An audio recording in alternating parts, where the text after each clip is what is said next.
Olá, tudo bem? Sou Rosmar Rodrigues Alencar, professor de Processo Penal e de Filosofia do Direito.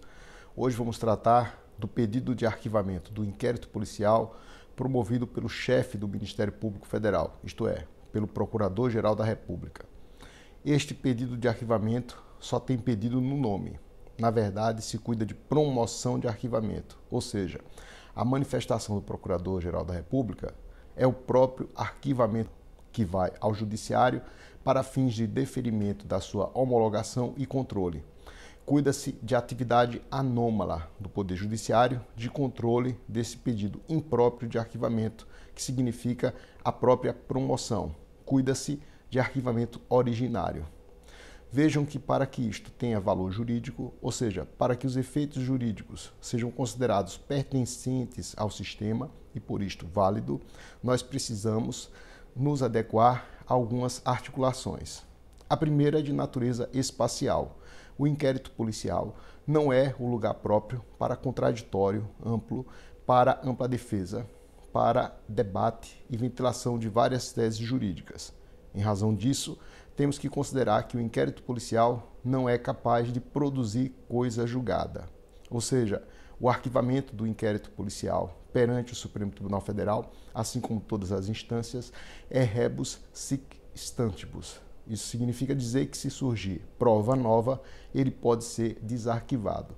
Entendida como prova nova, aqueles elementos probatórios que sejam capazes de inovar materialmente o contexto da evidência do delito.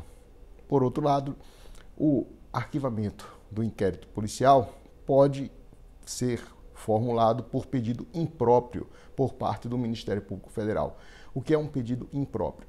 É quando, ao invés de se requerer o arquivamento por falta de justa causa ou por qualquer elemento que diga respeito às condições da ação, aos pressupostos processuais ou às situações que não deem condições ao Ministério Público de formar opinio delicti, o Procurador-Geral da República acabe invocando situações, casos de formação possível de coisa julgada. Ou seja, ele pode formular o pedido de maneira indevida, de maneira imprópria, pedindo para que seja reconhecida a atipicidade do fato, dizer que o fato é atípico, por exemplo, ou ainda solicitar o reconhecimento de excludentes, de ilicitude e de culpabilidade, ou ainda solicitar o reconhecimento da prescrição. Vejam que essas decisões, se encampadas pelo STF ou por órgão judicial e com feição declarativa, elas são capazes de produzir coisa julgada.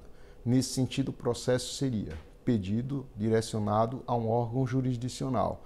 E esse pedido direcionado ao órgão jurisdicional é capaz de ter condição de coisa julgada. E isso não é adequado à sede do inquérito policial. Por quê?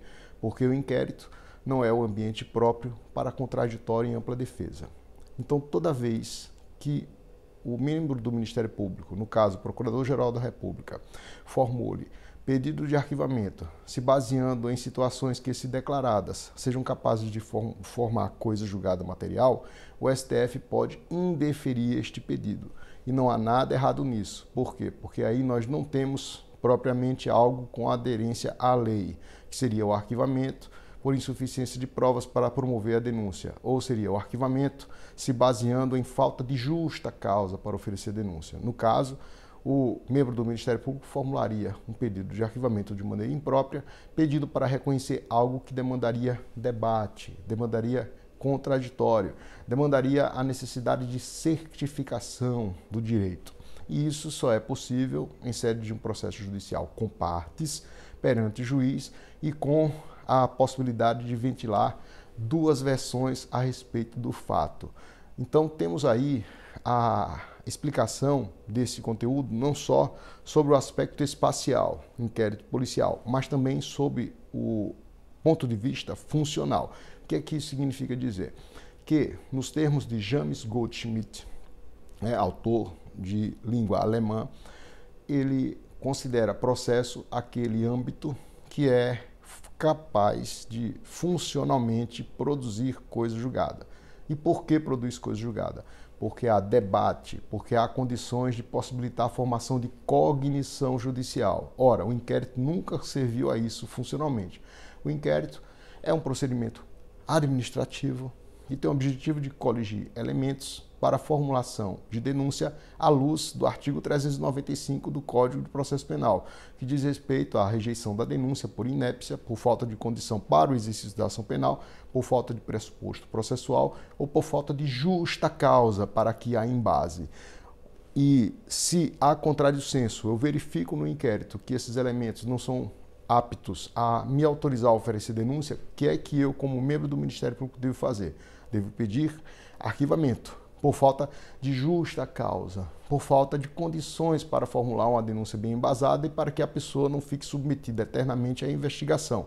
O que não é correto é que eu, membro do Ministério Público, solicite o reconhecimento de atipicidade sem processo, solicite o reconhecimento de excludente de ilicitude ou de culpabilidade sem processo, ou ainda solicite o reconhecimento de prescrição sem processo. Isso seria temerário, por quê? Vejam que aí eu vou dar uma explicação de natureza estrutural e sintática, porque eu não tenho as condicionantes antecedentes para aplicar o correlato efeito consequente.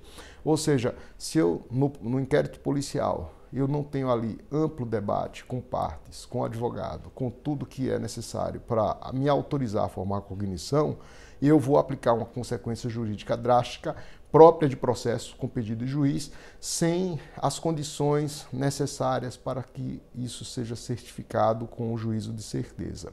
Bacana?